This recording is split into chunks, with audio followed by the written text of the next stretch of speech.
नमस्कार दोस्तों, हालचाल भोजपुरी में स्वागत है। दोस्तों आज हम बात करने वाले हैं खेसारी लाल यादव के बारे में। जी हाँ, खेसारी लाल यादव का एक बहुत ही ज़बरदस्त गाना आने वाला है, जिस गाने का बोल है भातार मारे लगी। जी हाँ, भातार मारे लगी, जो कि बहुत ही ज़बरदस्त गाना आने वाला है।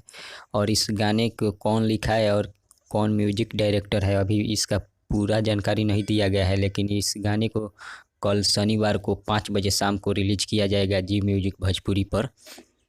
इसका जो कम्युनिटी में पोस्ट डाला गया है जी म्यूजिक के तरफ से, आप लोग जाकर देख सकते हैं। कल रिलीज किया जाएगा 5 बजे, कल 5 बजे शाम को रिलीज किया जाएगा जी म्यूजिक भोजपुरी पर।